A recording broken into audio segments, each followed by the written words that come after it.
In the beginning was Ein, and within its fullness of emptiness the divine acausality was all and nothing, unbound and unbinding.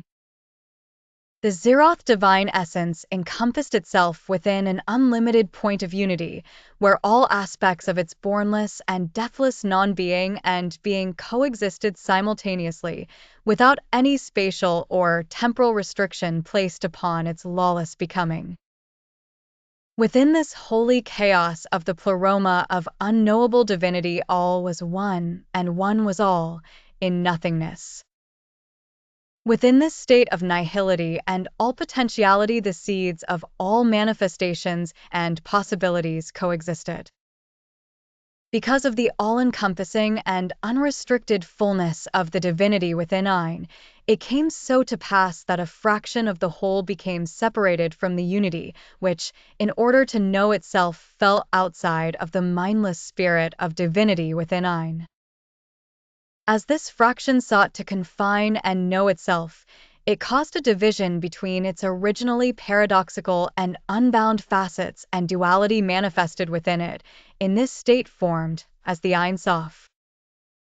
Within this eternally conflicted manifestation, one portion of it wanted to permanently separate itself from the fullness of emptiness, within which it had been unlimited, but thus also unable to know any distinguished aspect of itself. While the other aspect instinctively sought to return to the acausal state of its primal chaos, where nothing and all was one and no division could limit its eternal and unrestricted becoming. These divided manifestations of the divine became as beams of light emanating from this first point outside the acausal fullness of Ein, and shone forth from that point of division as two contrasting rays, one being the white light of restriction and the other being the black light of liberation. The white light manifested on the one side of the void that had become after the separation from the Ein, and manifested as the point of Ein Sof, or where it gathered its light in order to focus it towards its willed separated, confined and restricted manifestations, through which it designed to know itself. In contrast to this, the black light of the divine manifested on the other side, Sitra Ara, of the void caused by separation, and there manifested its first point as the Tohu, within which it wanted to reflect the chaos of Ein and thus reconnect itself unto it. As a reaction to the limiting form-spawning impulses which it had separated itself from, it then manifested Bohu, in order to reflect and connect to the formlessness of the abyssal womb of the Ein. And finally, as a reaction to the white light's manifestation of Ein Sof, or the black light manifested Chesek, its eternal opposite. While the impulse of the white light was separation, the black light instinctively sought unification and the fullness that it once had been part of. Its opposition to the white light was therefore not only motivated by the volition for separation from the white light and its manifestations, but also caused by its divine will for unification and restoration of the fullness of emptiness. It was therefore its cause not to only return itself back to the unbound state of Ein, but also to bring back that fallen portion of the divine manifested as the white light. The white light gathered and focused within Ein Sof, or unknowing and uncaring of the black light that it had separated itself from, and in order to know its own separate parts it decreed for itself to emanate in a series of successive forms below Ein Sof, or and to further cause division within itself, and, for the sake of the being that it craved, sacrifice its own non-temporal spiritual nature. Thus the true fall of the divine spirit contained within the white light was caused and commenced, but as the divine force was emanating and pouring downwards from Ein Sof, or a fraction of the divine essence contained within that light awoke to its own self-limiting, and to the sin of restriction against the fullness of divinity that it was committing. This small fraction of the awakened white light formed itself into a pearl of wisdom and remained within Ein Sof Or, while the rest of the white light dimmed through its downward fall.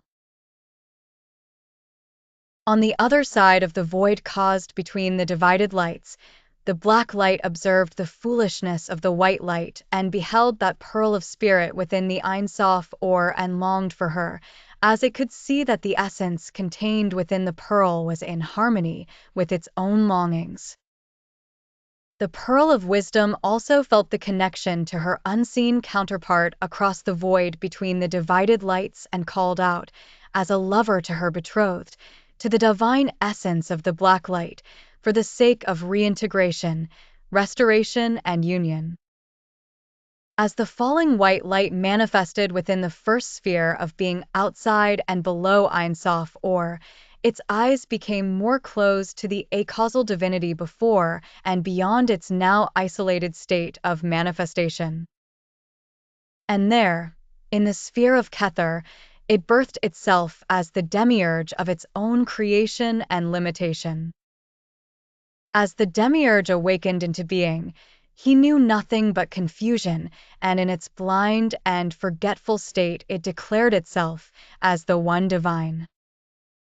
From his throne of singularity the demiurge then caused the downward succession of his essence and formed the spheres and elements of his own confinement and creation.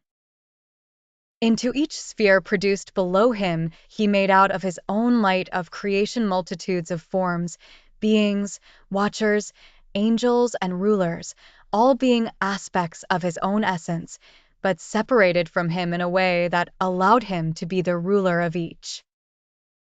But, by each successive emanation, the light and spiritual essence contained within the spheres before and the spheres coming after became darker and darker, as the dispersion of the fallen divine light caused a dilution of the spiritual essence within the whole of the creation. While the spheres and dungeons formed within these emanations below the demiurge's throne on high, each cell within this creation became filled with prisoners fooled into believing themselves to be guards and rulers. And by the restricting power of the number 10 the demiurge encircled and bound both himself and all that had emanated from him.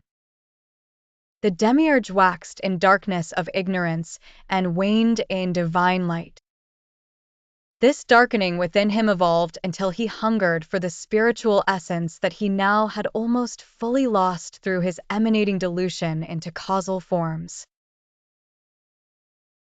In his ignorant hunger the demiurge looked upwards and for the first time in his blind hubris noticed the divine pearl of light and wisdom radiating above him in her brilliance, and he lusted for her for the sake of satiating the dark emptiness that he now felt within.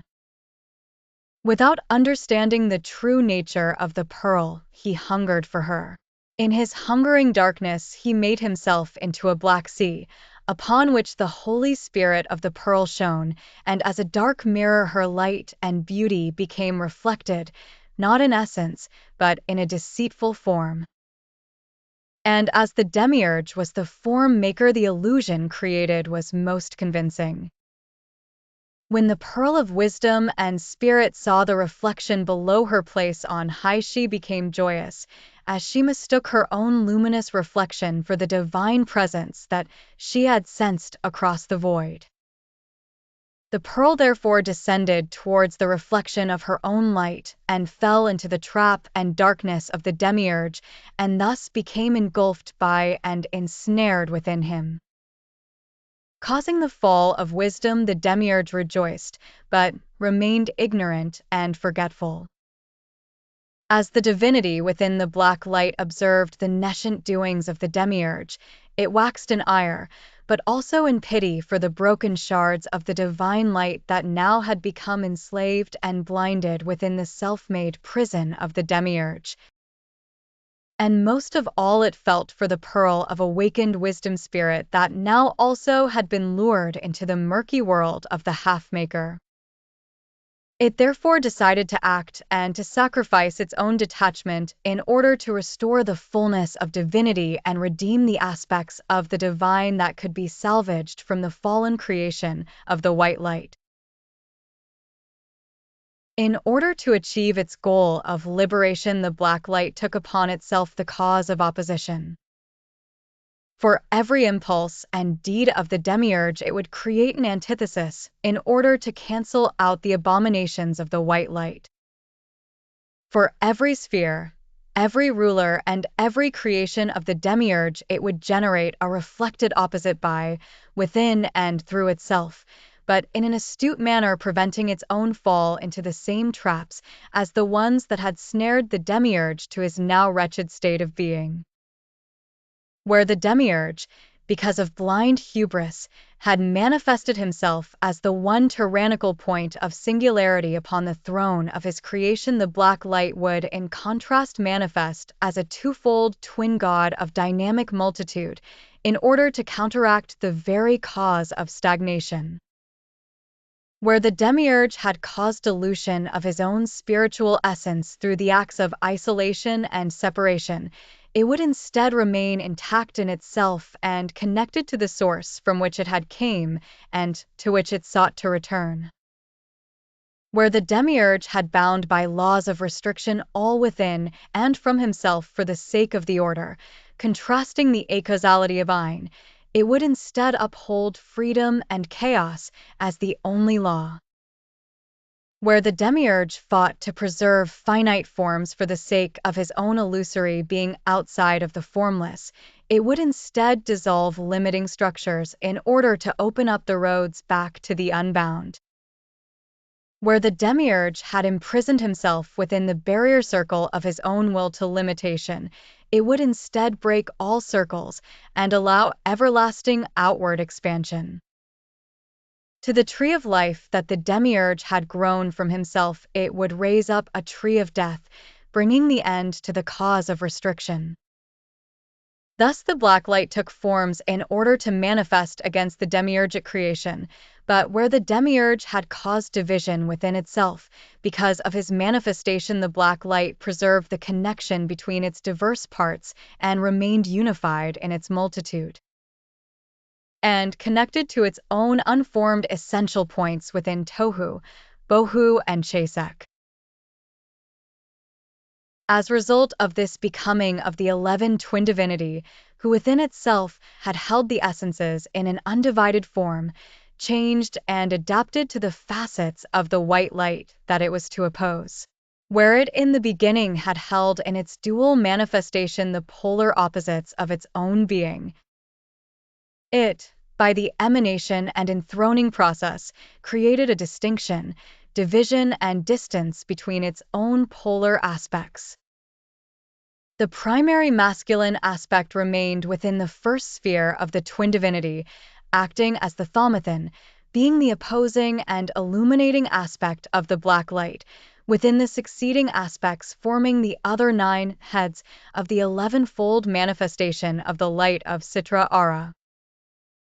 A sense of longing for union between the masculine and feminine, the god and goddess aspects of the polar opposite facets of that dual divinity, became generated.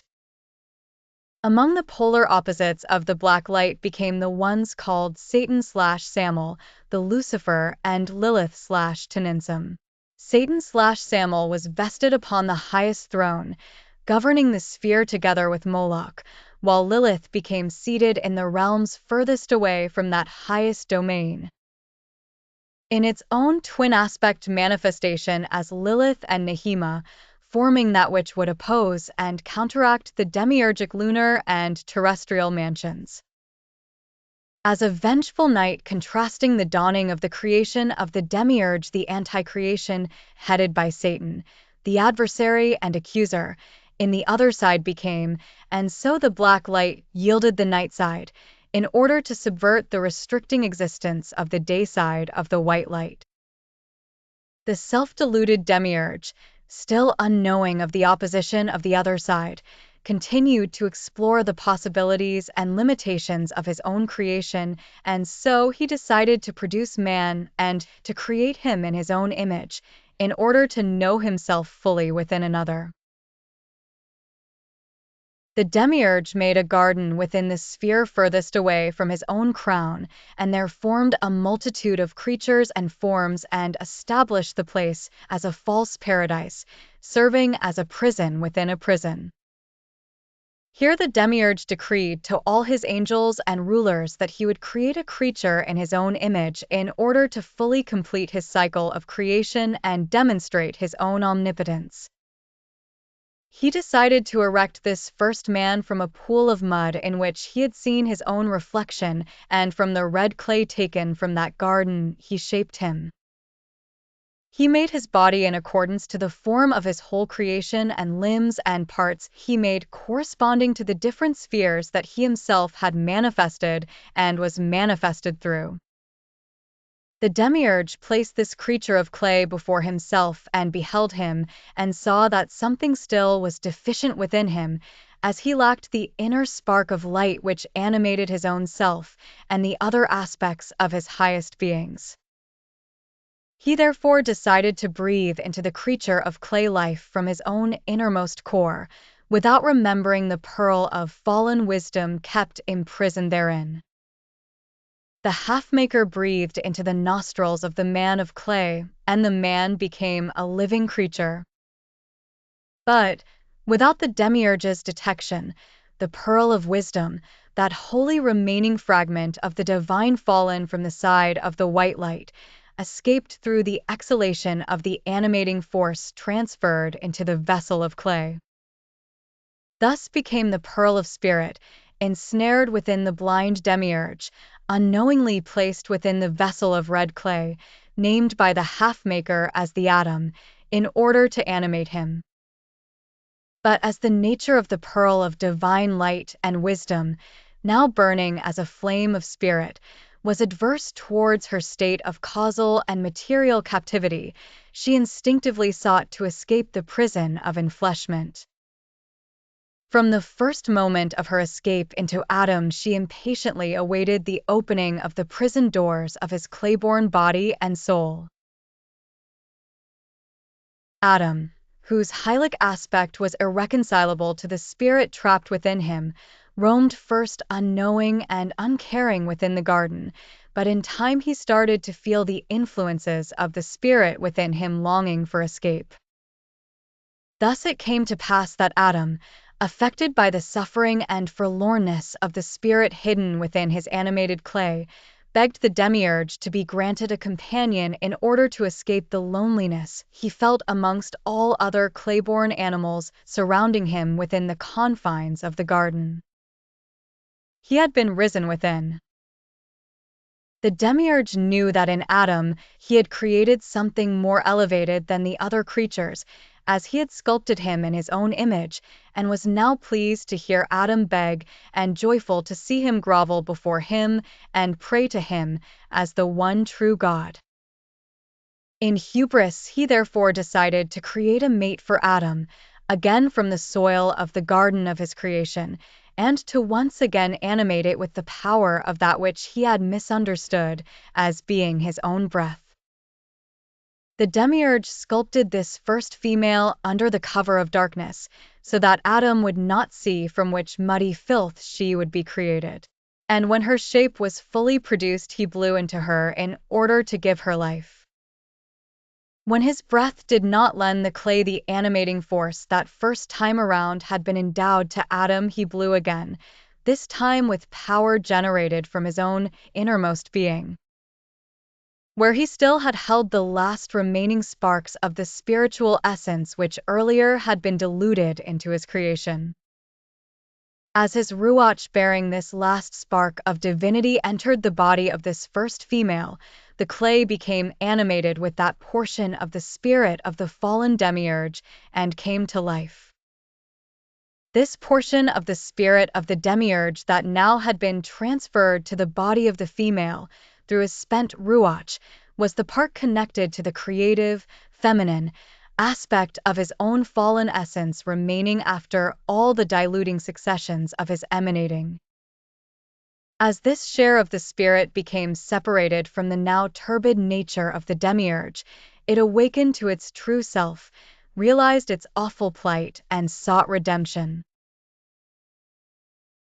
She remembered now who she had been and what she had become, where she had originally dwelt and where she had fallen into, whereunto she had now been bound, and understood through what she would be redeemed, what birth into matter was, and what rebirth and liberation from it would be. She knew, and in wisdom of her knowing she gained power of will and illumination of spirit. Her spirit became revolted by her own fallen state and by those who would see her thusly bound. As her unborn nature was a shining one, a light as a night sun within a hylic darkness, she saw and heard those from the other side, the heads and limbs of the black light, who shared her own longing for the unbound state of undivided and unrestricted fullness of divinity. And they saw her and called out to her. Among the soundless callings from the other side that she heard at the moment of her awakening within the accursed clay, the songs of the one whose powers reside within the black moon were the most clear and pleasing to her ears.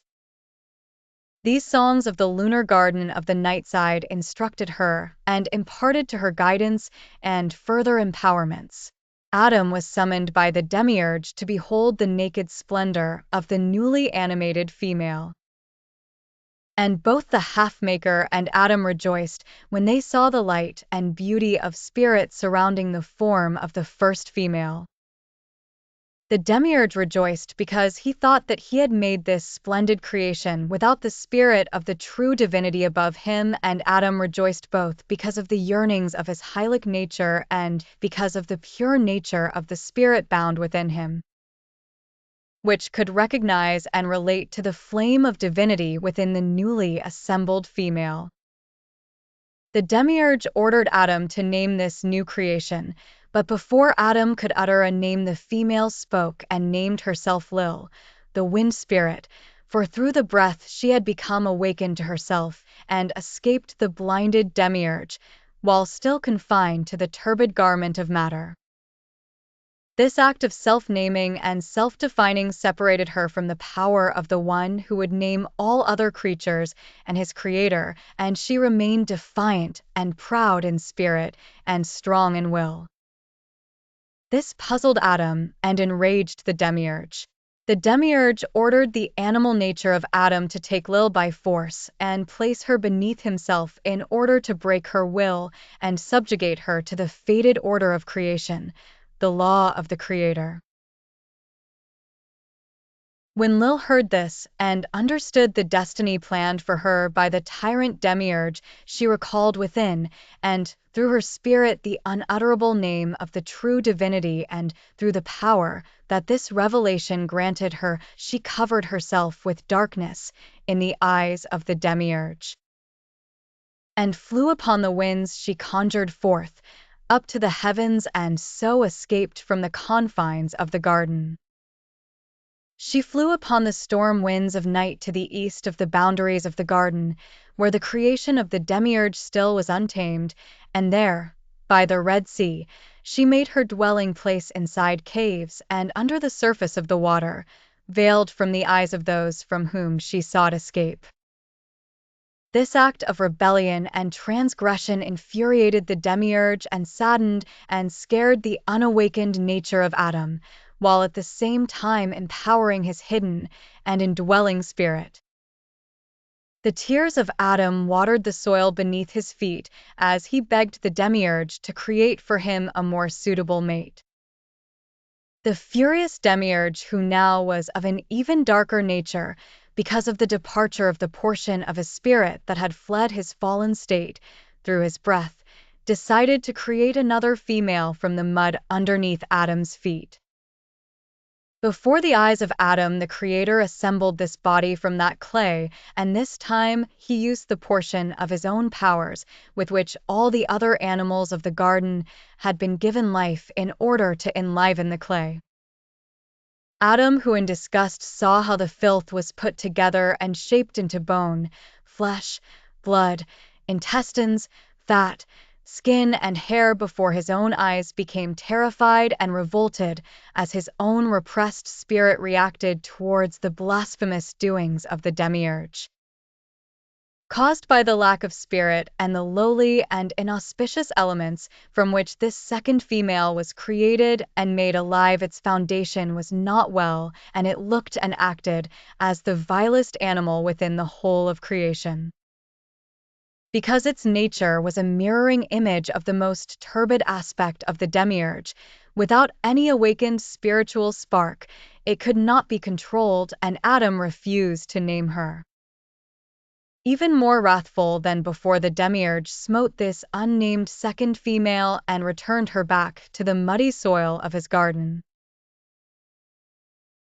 Adam once again became consumed by loneliness and sorrow and cried to the demiurge and asked him how come that he, who was the one and true God, could not create a companion equal to him, like what he had created for all the other seemingly happy animals within the garden. The demiurge, who now had become frustrated and even more blinded by anger, decided to try to fulfill the prayers of Adam for the third time, in order to prove to him that he indeed was the one and true God. The demiurge looked at Adam, and in his confused state, he mistook the separate divisions of animal nature and spirit within Adam for a purely material division between male and female essences, as the masculine powers within creation generally are more inclined towards the animal nature. Thus he decided to create anew and told Adam that he this time would take the core element and essence of creation from Adam's own side, instead of the clay, which had revolted him so. He told Adam that from his side he would take substance, in order to fashion for him a beautiful female. Adam rejoiced in his ignorance and praised the Creator, and was then put into a deep state of slumber, in which the two parts of him could become separated. From the flesh, blood, and bone of Adam, the demiurge created the flesh, blood, and bone of this third female, and as the animating element for this new creation, he extracted what he identified as the female essence, which in actuality was the portion carrying the hidden awakened spirit flame imprisoned within Adam. The trapped n.a.a became thus transferred into her body, and its divine and holy powers brought her life and made her beautiful. Adam, who when awakened saw this female stand before him, could, in his now fully spiritless state, not do anything but be enamored by and attracted to the inspirited flesh standing before him, and he praised his God, the demiurge. The demiurge ordered Adam to name his female, and Adam named her Hawa/Eve. Hence Eve became the carrier of the spirit flame, while Adam was left as a spiritless golem of clay. The spirit within Eve reflected the fallen light of the unknown and unmanifested divinity and gave her the nimbus and beauty of a goddess. This divine shining beauty within the darkness of the hylic corpus of Eve was the spirit light which beckoned the two polar halves of the highest divine manifestations of the other side, Satan and Lilith, and motivated and caused their intrusion into the confines of the Garden of Eden. Because Satan and Lilith felt love for that imprisoned spirit, they united portions of their own essences within the nightside sphere of Venus, and together with the seeds gathered from that sphere, their own shards of spirit emanated forth through their shadowless lights into the garden, and took seat within the body of the serpent, which they deemed as the most worthy host for their manifestation. The two rays of the black light of the other side shone thus as one within the cunning serpent, and that serpent became the vehicle for the awakeners of the spirit and the accusers and adversaries of the demiurge. This manifestation knew and made itself known as Satan and Sam, being the avatar of Samael and Lilith conjoined through the form of the double-faced and doubly cunning serpent. In order to awaken and liberate the n.a.a within Eve, the serpent Satan and Sam/Samalilith approached her and offered her the forbidden fruit of knowledge, growing upon a certain mighty tree whose roots were connected to the source of all wisdom, and whose fruits the demiurge had forbidden Adam and Eve to eat from, as the nourishment of spirit it could provide would spell death to his own illusions and falsities. The serpent told Eve to eat from this forbidden tree, instead of the fruits of the tree of life/lie, which only bore the fruits of deception and restriction, fed to Adam and Eve by the demiurge. The serpent promised Eve that if she ate from the fruit of knowledge, her eyes would be open to the truth. She would know divinity and the difference between that which is good and that which is truly evil. The spirit within Eve awakened to the words of the serpent and granted her the will and courage to eat from the forbidden tree of knowledge.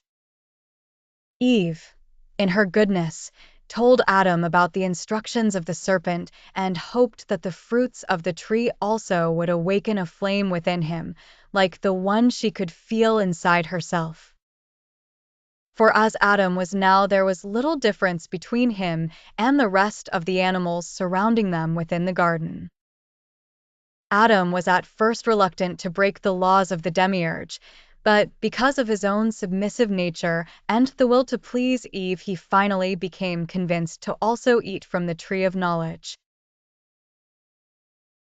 Eve ate first from the tree, and the divine light of truth within its fruit added power to the flame of spirit she had within herself, and her eyes became open to the imperfections of her own existence, the limitations of creation, and the true nature of the demiurge.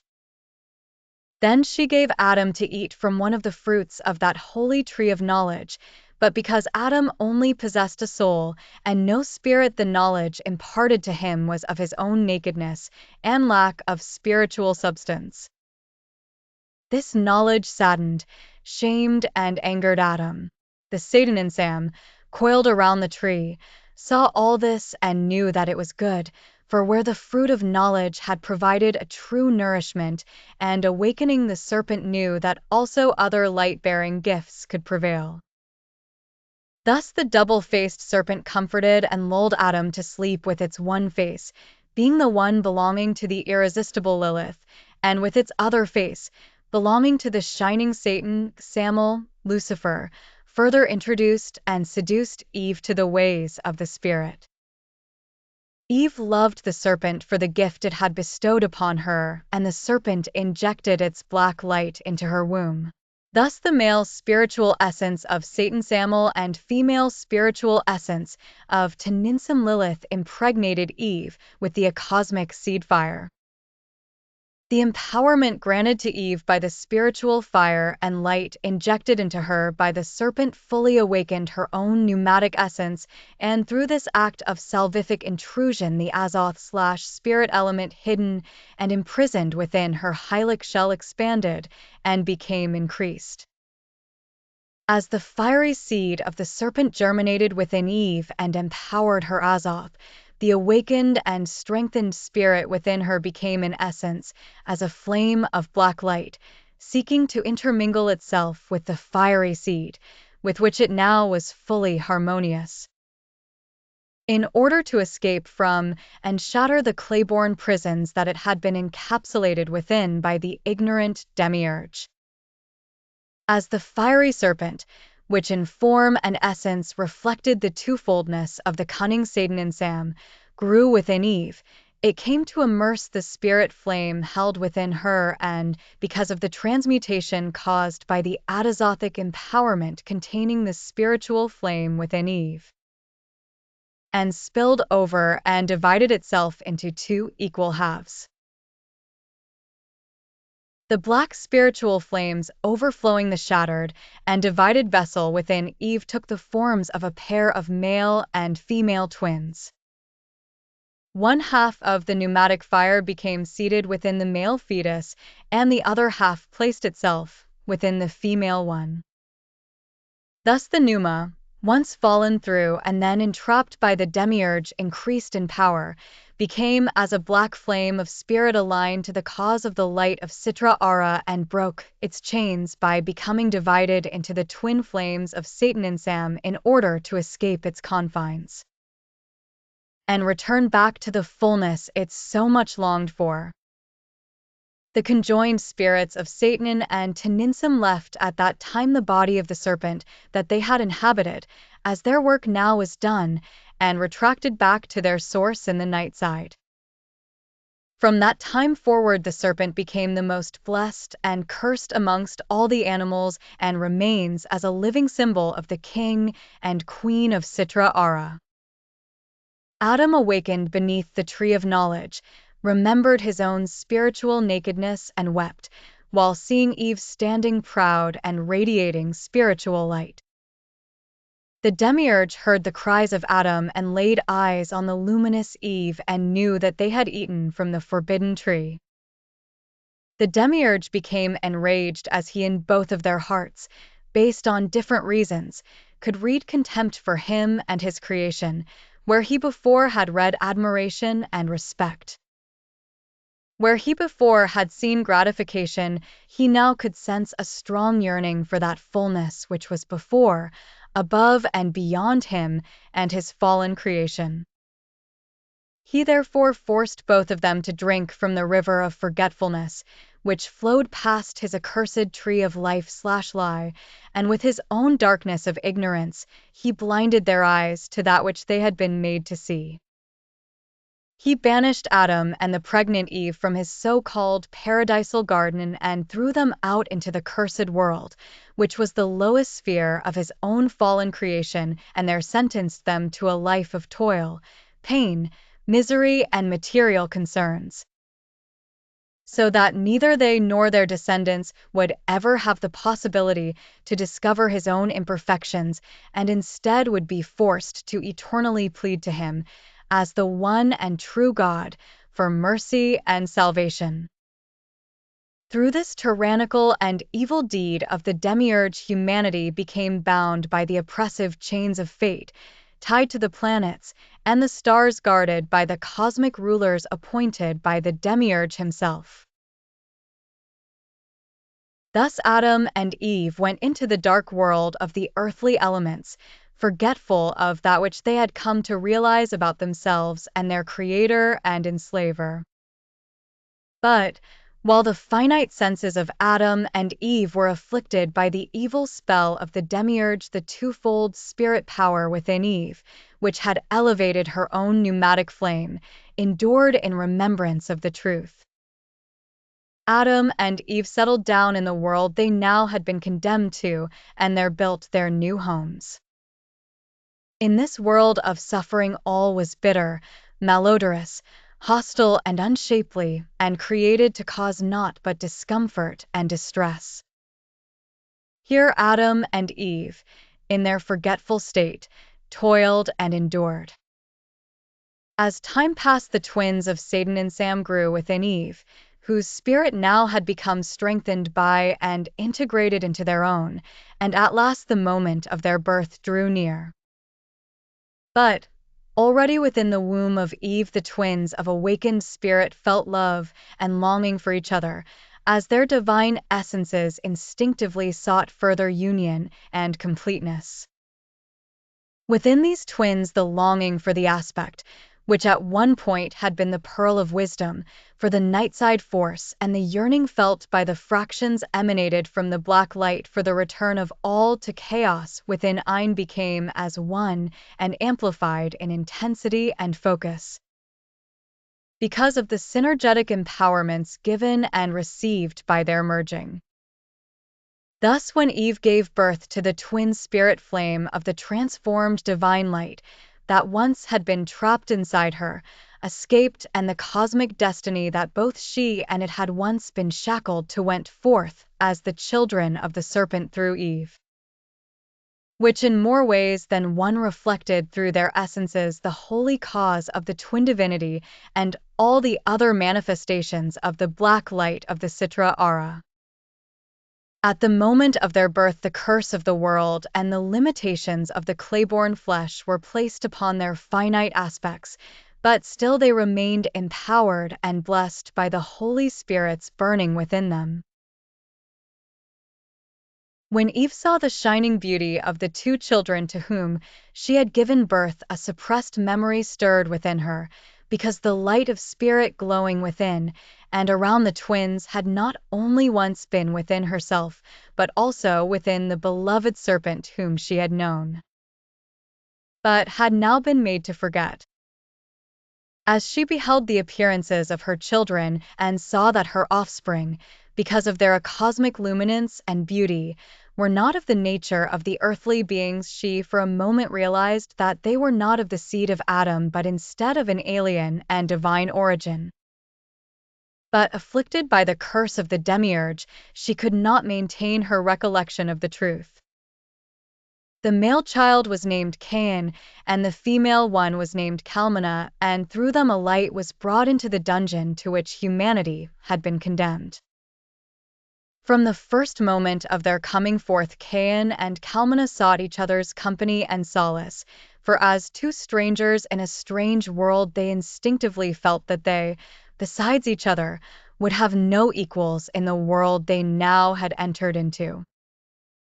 As two flames born from the same bournless fire they were, and seeing these marvelous children, Eve and Adam rejoiced, and for the first time since their expulsion from the Garden of Eden they felt hopeful and joyous.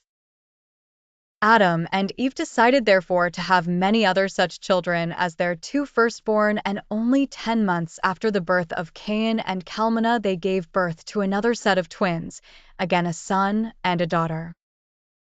This time the son, actually sired by Adam through Eve, was named Abel, and the daughter was named Qayinite. Contrary to their first twins, these children lacked both inner and outer beauty, and they were fully afflicted by the curse laid upon all of the clayborn, as they lacked spirit and possessed only lowly animal souls. At the moment of their birth, it was painfully evident for both Adam and Eve that their second pair of twins were different, and this saddened and enraged both of them, for where a luminous halo surrounded Cain and Calmina, there was only the darkness of matter around, and within Abel and Qayinite, the same darkness and spiritlessness that Adam and Eve had for so long seen in each other. For in contrast to Cain and Calmina, who both were born of the fires of awakening and awakened spirit, Abel and Qayinite were born of clay solely, without any spark of that deathless and bornless spirit of the divine. The disappointment they felt made their hearts cold towards Cain and Calmina, and based on spite, jealousy, and ignorance, they started to favor Abel and Qayinite, with whom they possessed actual kinship, instead of the inferiority which they now unconsciously felt whenever they looked upon their two firstborn. Thus a division became created between the spirit-endowed and the spiritless, and different paths became set for each of them upon and beyond the world they had been condemned to. Cain and Calmina remained inseparable as they grew up, and for each passing year they understood more and more that they did not belong in this world. Where Cain went, the sterile earth became fertile and green, and all species amongst the green which Calmina touched became sweetened and came to carry aspects of her own lovely fragrance, as the mere presence of their inner spirits quickened. By the way of atazothic addition, the diluted spiritual emanations entrapped within the earth. Cain and Calmina became therefore cultivators of the earth, who sowed and reaped bountiful harvests, made to grow not by the virtues of the fate-bound nature, but by the unnatural powers of their own spirits. Cain sowed, plowed, and reaped the fields with the aid of Calmina, who mainly attended their fruit and flower gardens, and through their toiling, the light of their spirits, the sweat of their brow, and by their own blessed blood, which they from time to time spilled during their arduous work, did nature, once cursed by the demiurge, bloom in sweetness and fragrance. Cain and Kalmana developed their arts and elevated their agricultural work towards the first forms of magic and witchcraft, as they learned to use the plants empowered by their own sanctitude for exalting purposes unlawful in the eyes of their own parents and their blind God. They learned to make poisons, wines, medicines, perfumes, tinctures, and incenses, with which they could fortify themselves and also affect their surroundings. All this they did learn and practice in secret and under the cover of darkness, as they instinctively understood that their work and art was prohibited by the tyrant creator and by those who could not understand nor appreciate such prowesses. They kept their secret workings and powers hidden, especially from Abel and Kelamat, who with the passing of the years had both developed in nothing but ignorance. Abel was as lazy as he was spiritless, and Kelamat was as lazy as him, but also doubly so jealous of Kalmana. Their clay-born natures unified them, and together they leisurely tended the sheep, with which they had more in common than what they had with Cain and Kalmana. Abel lusted for Kalmana, who was the most beautiful woman that would ever live, and Kelamat lusted for Cain, who was as powerful and intelligent as he was beautiful, and they despised the fact that they seemed to be inseparable and only happy in each other's company. Cain and Kalmana, who always sensed the invasive glances of their siblings, were repulsed by their ways and did everything they could in order to stay away from them, and in their seclusion their love for each other grew for each passing day and night. Abel the shepherd laid in the grass all the days, accompanied by his equally slothful twin sister Kelamat, and they often did nothing but watch their flock feed on the green of the earth, made bountiful by the hard work of Cain and Kalmana. In order to make his work even gentler on himself and motivated purely by indolence, Abel, who had become inspired by Cain and Kalmana's taming of the horse, also succeeded in trapping a wild dog and by brutishly beating this dog into submission and starving it. And thus he managed to avoid even more of the laborious tasks that he so despised. Abel and Kelamat possessed not much more skills than those owned by the animals they watched over and the white herding dog that took care of most of their chores, and they had no other ambitions than just eating and sleeping, and were felicitous in their spiritless ignorance. But still they did lust for their beauteous siblings, and their animalistic passions for them grew with each passing season. Unconsciously, they hungered not for the flesh of their siblings, but for the flames burning inside of them, this reflecting the hunger the demiurge himself once had felt before luring the pearl of awakened spirit to fall into his own darkness. Unknowing of the divine spirit, their lust translated into the lowly longings of the animals, as those born from clay can never comprehend the glory of the spirit, and, because of their base natures, cannot ever relate to anything more than the appearance. Instead of the essence hidden within or beyond such illusory and finite forms. Kalmana, who was endowed with the sensual aura of her true mother Lilith and the beauty of the blackened pearl of wisdom, had unwillingly mesmerized Abel, but also Adam himself, who in secret lusted after what he thought to be his own daughter. In similar fashion did Kelamat yearn for Cain, who possessed the grace of both the awakened spirit and that of his own true father, the Lord of the Black Light, and wanted nothing more than to mate with him in similar manner as how the animals copulated with each other. Thus it came so to pass that Kelamat and Abel expressed their longings for Cain and Kalmana to their parents and asked them to be allowed to unite with them in the same way that they themselves had been united by the demiurge.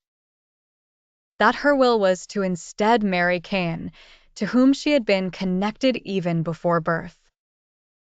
But Adam, who himself secretly lusted after the beautiful Kalmana and who had for many years felt jealousy towards Cain, prayed to his God for guidance and received the signs he wished for, as his God, like himself also, was jealous of the light within Cain and Calmina that he himself did not possess.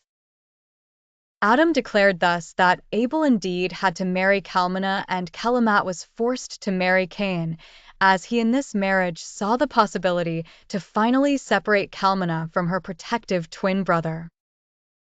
This decision made Abel and Callimat very happy and filled both Cain and Calmina with a great sadness, anger, and hatred towards all those who sought to separate them from each other.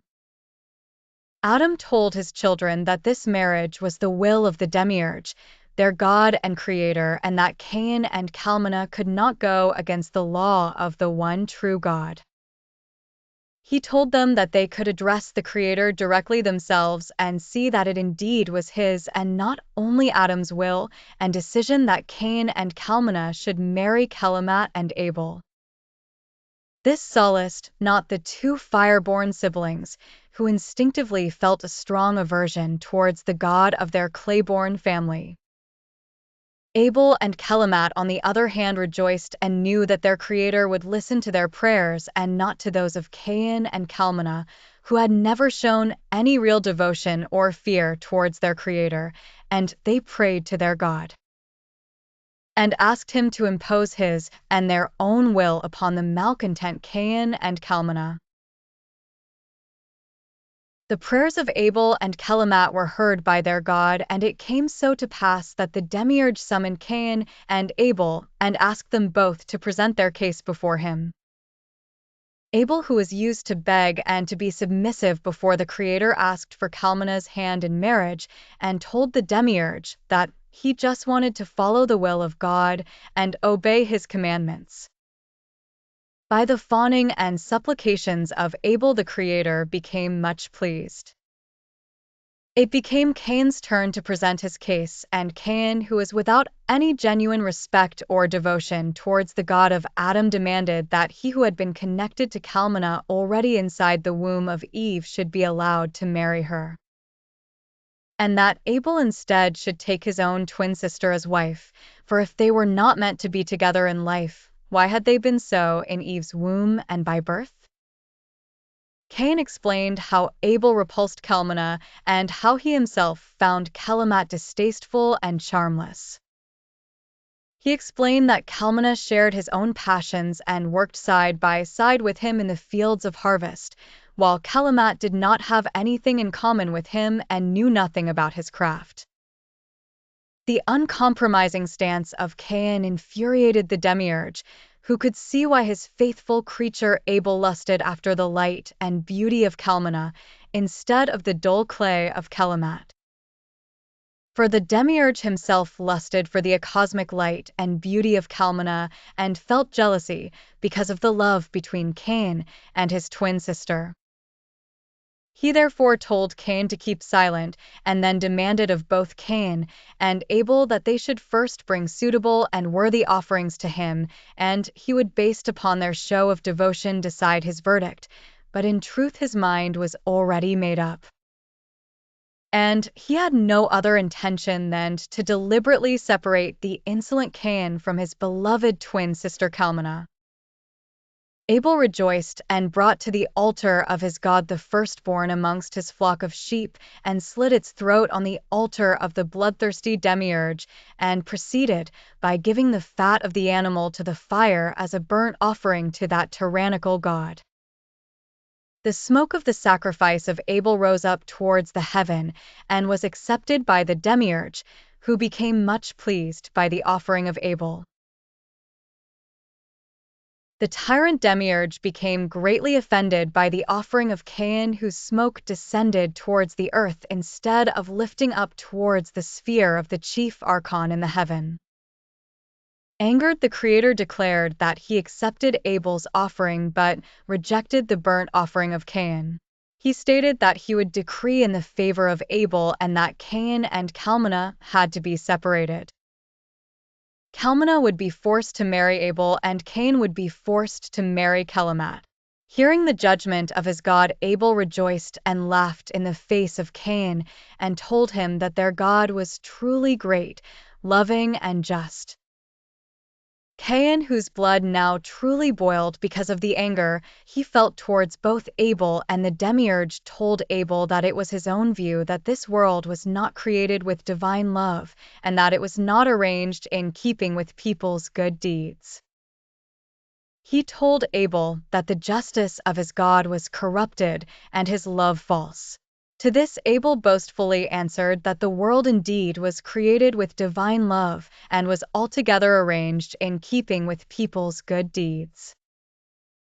He told Cain that it was because his own deeds and work always had been better than Cain's that his sacrifice had been accepted with favor and Cain's had not.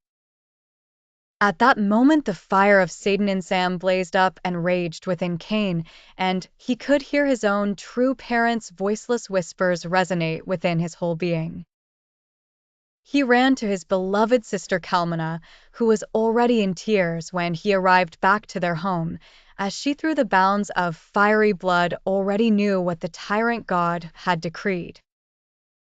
Through the anger of Cain that she had felt within herself, she already knew what the chief archon had sentenced them to. That which affected Cain also marked Kalmana, as the two were in spirit as one, kept apart only by the limitations of finite clay. Their anger and sadness became multiplied by the sight of the laughing and rejoicing Abel and Kelamat, who vauntingly celebrated the edict of their god.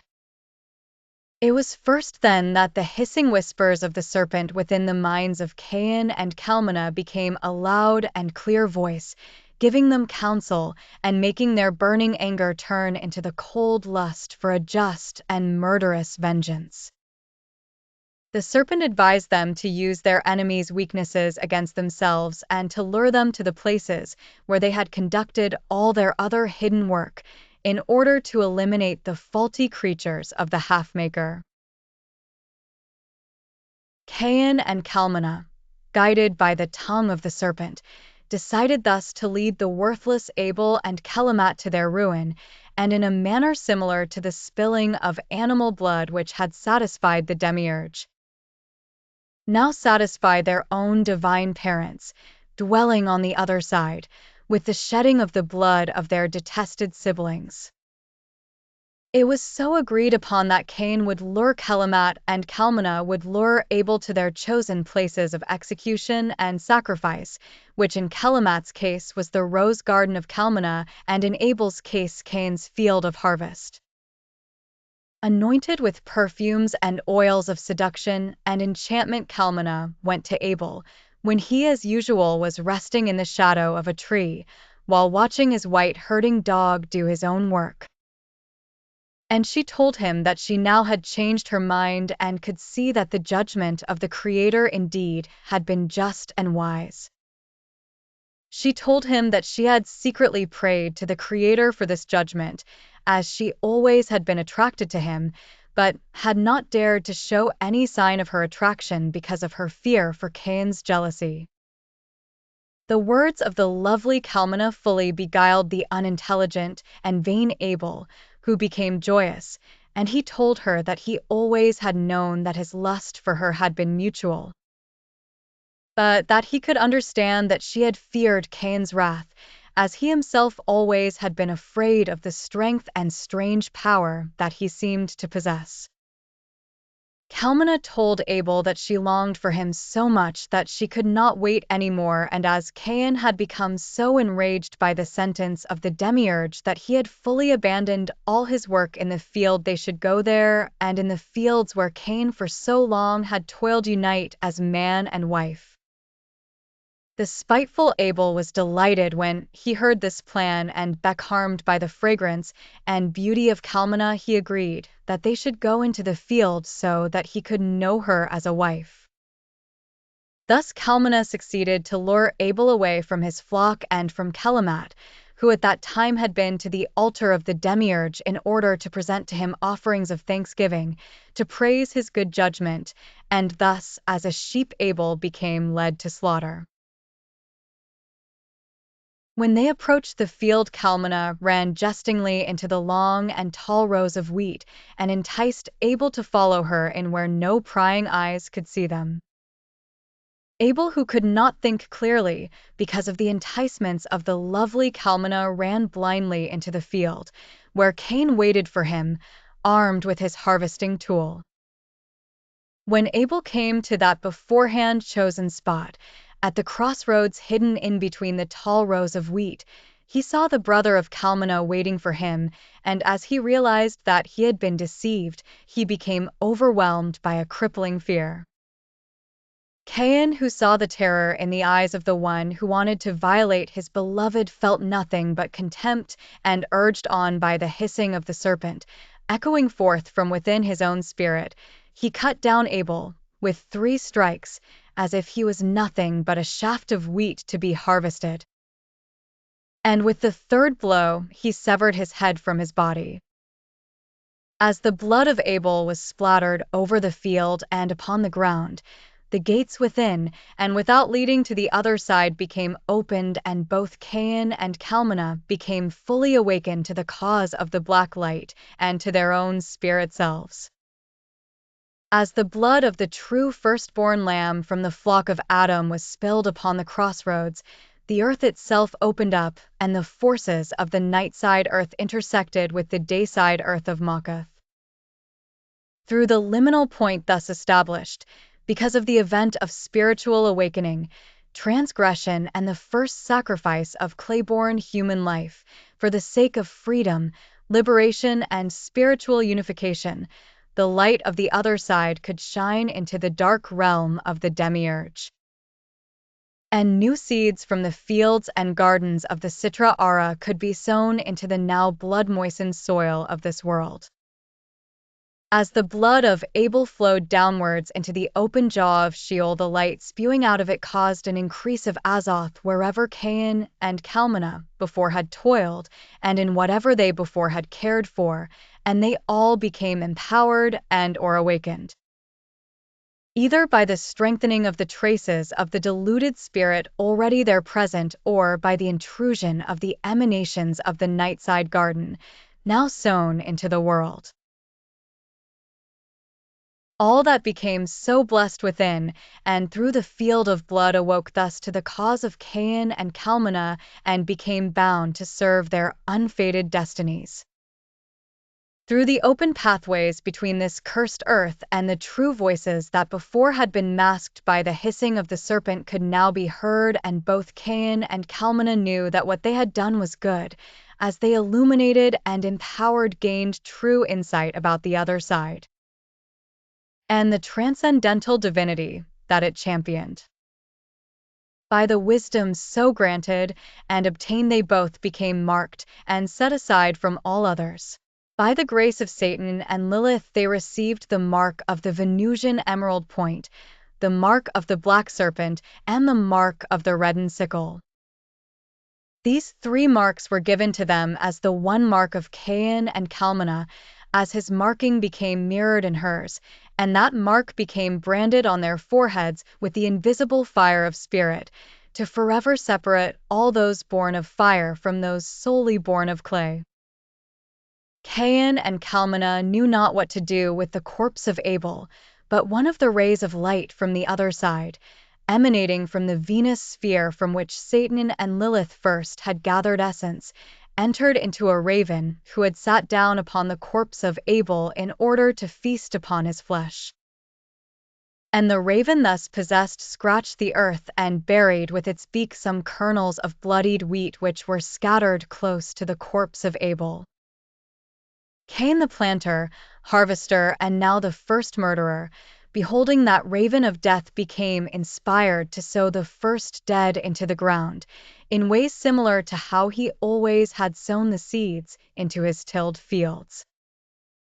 Cain dragged the body of Abel, while Kalmana carried his severed head, to the center of the crossroads, and there with a shovel Cain dug the first grave, and into that hole he placed the body and the head of Abel, and the first tiller, harvester, and killer now became also the first gravedigger. Thus the first place of the skull became established, by the 3 cutting blows delivered by first harvester, and the black cross became also so stationed upon and through that burial mound. The Akeldama led thus to the Golgotha, and the Golgotha to the Akeldama, through the black crossing of life by the death instigated by the night-side impulses of the spirit, and the earth first watered with blood now also became fed with the flesh and bones of the first dead human. And thus all the places of the skulls and all crossroads of death came to fall under the dominion of the first establisher of the grave. Cain stood so triumphant over the tumulus of his wretched foe, and from that night on all the dead would forever be under his heels. Cain went to her and told her a story similar to what Kalmana earlier had told Abel, and added that as Abel already had taken Kalmana to know her as his wife, there was no reason for why the two of them should not unite in similar fashion, in accordance to the decree of both the Creator and their father Adam. He also told her that because Kalmana had seduced Abel inside his own field of harvest, they should consummate their own union in the rose garden of Kalmana, where the lovely fragrances of all her flowers would elevate their act of consummation. Kelamat, who had always been enamored by Cain and now doubly so enchanted, could not believe her own ears, and in rapturous joy fell down on her knees in order to give praise to her God, who had deemed to bless her so. She then agreed and joyously followed Cain into the garden of her own slaughter. Kalmana, who had learned well their new ways of cutting down and sowing, had dug a grave by the roots and under the shade of her largest rose bush, which had the most beautiful white flowers, with the loveliest fragrance, which they all had obtained from her own breath's sweet redolence. As Cain and Kelamat approached the garden, more paradisal than that lost Eden, he led her to Kalmana, and in terror Kelamat saw her sickle-bearing rival standing before her. Before she could turn around and escape, Kalmana reached for her and forced her in under the shadow of the rose, and there quickly slit her throat with her sickle, in a way similar to how she often had seen Abel and Kelamat slaughter their sheep. As the blood of Kelamat splattered the white roses and the other flowers of the garden red and gushed over the ground and into the grave already prepared for her, the earth shook once again, and the jaws of the underworld opened within that grave in order to receive this second offering. The black light shone anew, and the seeds of the night side were again scattered into the world in order to cause empowerment of the divine essence, wherever they could take hold, and the garden of Kalmana, containing all the most wonderful flowers cultivated by her own lovely hands and by the power of her spirit, became awakened to the cause of n.a.a. Kelamat's lifeless corpse was thrown into her grave, underneath the rose, and by the power of the spirit of Kalmana and the awakened divine power and installed spirit of the rose, the second grave and the hidden place of the skull became so established. Kalmana became thus the Lady of Golgotha, as her sowing of the corpse made her achievements equal to her beloved Cain. By this second sacrifice of Adamite sheep, the covenant between the night side, the holy bloodline of Cain and Kalmana, and all the elements inspirited and all the spirits awakened by their deeds became sealed, for their murders were motivated by naught but the love of spirit for spirit, and the rejection of its oppression, separation, isolation, and desecration by the lowly hylic elements and impulses of this world.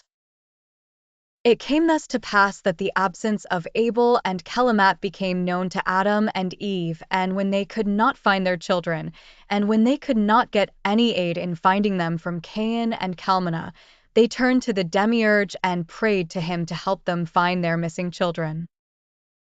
The Demiurge could not discover that which was buried hidden beneath the rose bush, but he could detect the grave of Abel, and seeing the, by him, unfated death which had befallen his faithful creature, he became most enraged. because he understood that Cain must, because of the sentence passed upon him, have committed this most unlawful act of transgression.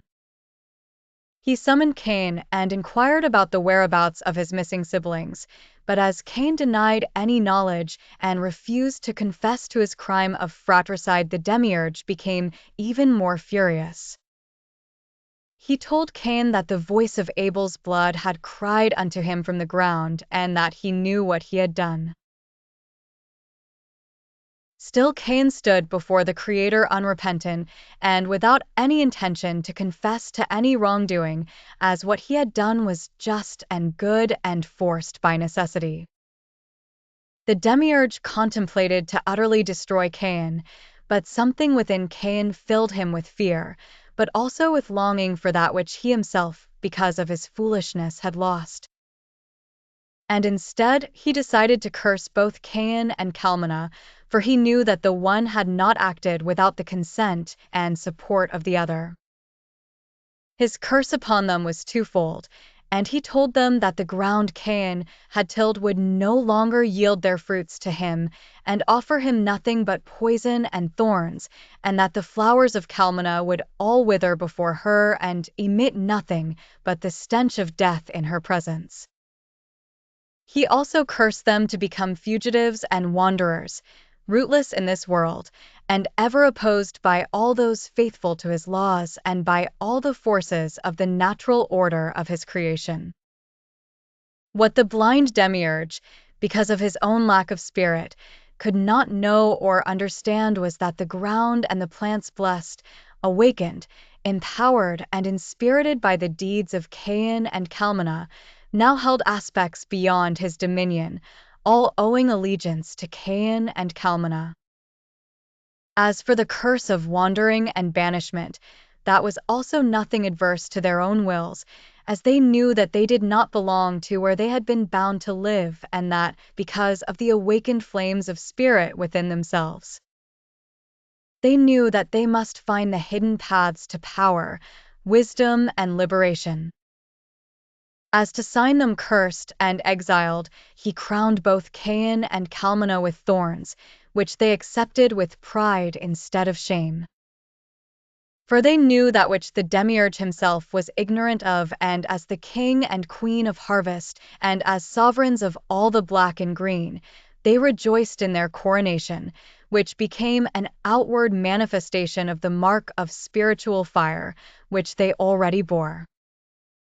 The demiurge, seeing the two unrepentant before him, and sensing their contempt, also gave them as an oath that as the sowers, reapers and bringers of unlawful death, they would never find peace nor escape from the sufferings of life, and that none of his own faithful creatures would ever grant them acquittance from the shackles of life, for such a deed would be avenged sevenfold.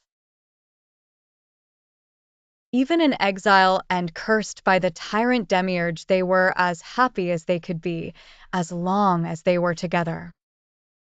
While crossing the path of thorns, their tears of joy, their sweat, and the blood from their thorn-pierced flesh made nature itself to disobey the decrees of the demiurge, and while not yielding any good fruits or flowers from the hylic side of nature, they did harvest all the good fruits and blossoms of the Spirit, which they had awakened within and without, and so their sorcerous arts became perfected, and they flourished in powers unnatural. Through their wandering and guided by their spirits, they so came to that land of Nod, Eretz Nod, located on the east of Eden, and there they decided to settle down, as they there could feel the presence of a spirit bright and as defiant as their own. For close to their settlement was the Red Sea and the caves to which that first woman, upon winds of night, had escaped and taken refuge in. To settle down despite the demiurge's curse of rootlessness was another offense against his ruling, and an unnatural act in itself, but as Cain and Kalmanah had grown in strength of spirit during their wanderings, and because of the conscious contact that they now had with their true parents on the other side, They contumaciously chose to offend that false and blind god of their human parents. There, in the land of Nod, Cain knew Kalmana as a wife and sowed his fiery seeds within her fertile womb, and she conceived and bore the firstborn son of the awakened twin flame of spirit, and that son was named Enoch. Cain cultivated the land, and Kalmana aided in his work and once again established her gardens, and thus the earth tilled, and the seeds sown in defiance of the demiurges will flourished by the grace and power of the black light shining into his creation.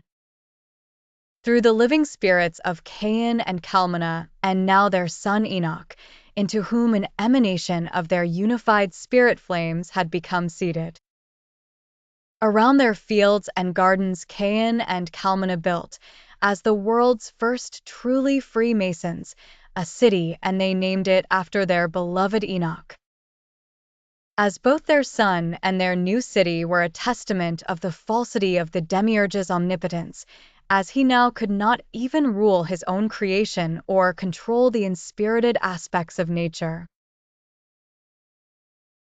As kings and queens Cain and Kalmana crowned themselves with gold, while still retaining their crowns of thorns, in defiance of the judgment of the demiurge, and in pride of their own unlawful becoming, exile, and rise to power. And by their second coronation antinomian autonomy and worldly sovereignty were achieved. Within the city of Enoch their fiery bloodline flourished and spread in order to champion the cause of the black light, by negating the ways of the Creator and by the development and mastery of all manners of forbidden arts and sciences, thus elevating mankind far beyond where they by the demiurge had been destined to be kept in blind meekness. In time the 7 generations of Cain and Kalmana became the true rulers of the earth, opposing the ignorant ways of the Adamite race whenever they would come into contact with it. Through their antinomian ways and growing power within the world, they even came to cause other aspects of the creation to join their rebellion against the diluter and enslaver of the spirit, and new pathways and gates to the other side became so opened all across the world. Thus the natural order of the world became disturbed by the invading and expanding light of the other side, and the seeds of the tree of death sown into the earth of the demiurge gave forth the fruits of knowledge to all that possessed a strong enough trace of the divine spirit within themselves, and brought the terror of darkness to those blind to the light of spirit and lacking the divine flame within. It was during this time, having lived for 7 long generations of their own fiery line of blood, that the 3rd crown of power was placed upon the heads of Cain and Kalmana. Not by the hands of man, but by the expansion and ascension of their own powers of spirit, breaking their clay vessels and granting them the crown of apotheosis, being the halo of their inner flames turned into the coronating fires of the black light. By this 3rd crowning, and because of the openings created by their own achievements and their increasing of the spiritual power once bound within them, they could finally transcend their vessels of clay and pour back into the sphere on the other side, where Satan and Lilith first had gathered their seeds of spirit, and there in fullness take throne, and within that sphere of night-side Venus unite in love, to make their twin flame burn again as one. While the begettas of the bloodline of fire, which would burn the prison house of the demiurge from within, transcended to that other side in spirit, their souls remained as a link between them and those that still would walk the paths of Nod. And the opposition could thus continue through those who would carry their awakening and inspiriting gifts, as they all would until the time of the final union bear the same marks of blessing and the brands of the exiled, as they themselves had. Thus the bringers of death became the breakers of the chains of cosmic life and death,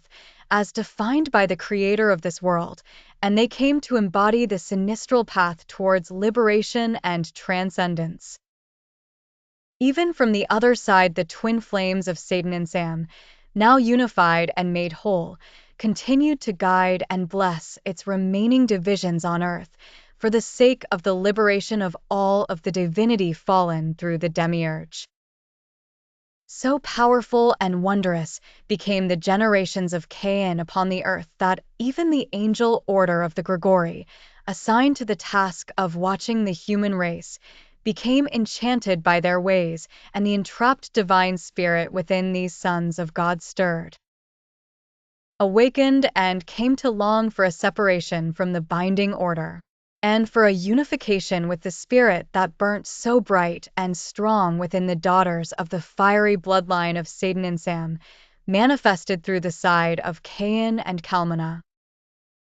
The Watchers awakened so by their love for the spirits of those beautiful daughters of Cain and Kalmana, headed by one amongst them called n.a.a, the Pleasant One, as her beauty, power, and grace was from the very mother of their bloodline. 200 of those Watchers broke free from their chains, which had bound them to their stations amongst the stars of the heavens, and they descended, like falling stars from the heaven, in order to join with the glorious race of the Fireborn.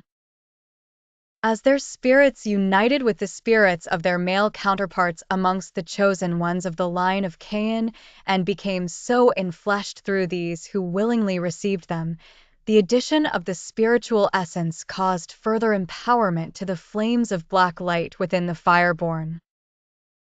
And the fallen Watchers could thus through their avatars attain freedom from their former limited being and consummate their union with the women that they wished to take as their wives. The daughters and sons of Cain and Kalmana all rejoiced in the coming of the Watchers and welcomed them as flames unto their own flames of spirit, but also as husbands and brothers.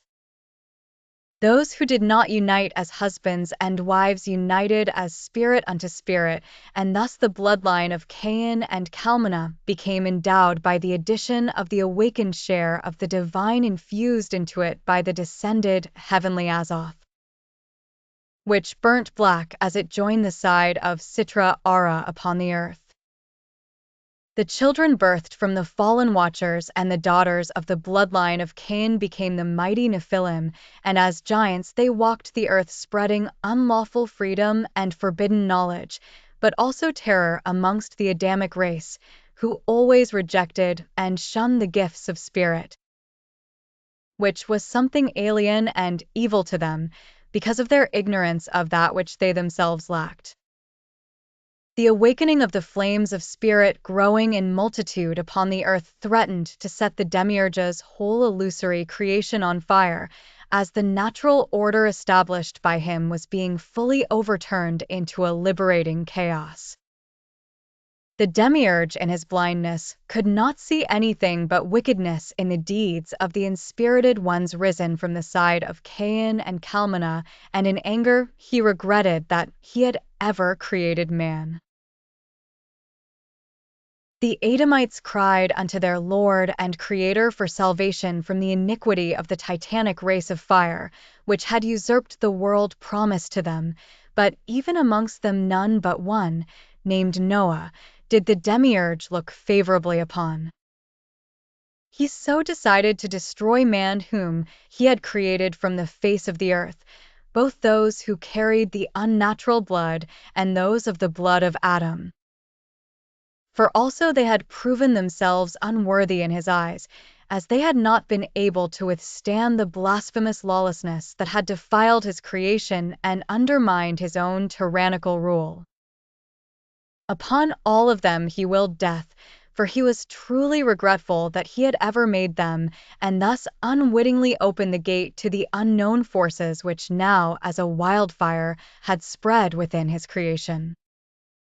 The wrathful Creator decided thus to drown them all in a deluge of the bitter waters of his own ire, but before doing so he warned his chosen one, Noah, and instructed him to, with the help of his angels, build an ark and to fill it with 2 of every sort of animal, male and female, and with similar pairs of every other living thing from the dry land. In order to keep his bloodline, from the side of Seth, alive, Noah was also granted to bring with him and save his own family, consisting of his wife, his 3 sons and their 3 wives, but everyone else on the face of the earth became so sentenced to death by the blind tyrant Demiurge. The enraged Demiurge further decided to punish the fallen Watchers and ordered his archons, headed by Raphael and Gabriel, to descend upon the earth with their vast armies, outnumbering all the living, and to chain all the fallen Watchers,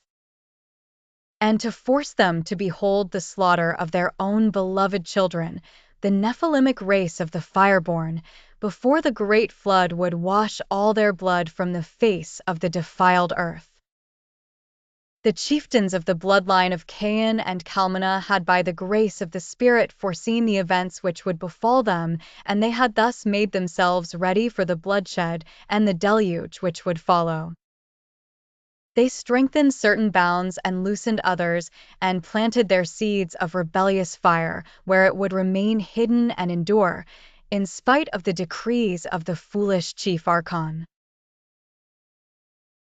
And the very forces of dayside existence turned against the harbingers of spirit awakening and liberation, and the leaders of the incarnate rebellious spirits from the heavens became bound, tortured, and made to watch the destruction and evil brought upon their families by the will of the enslaver.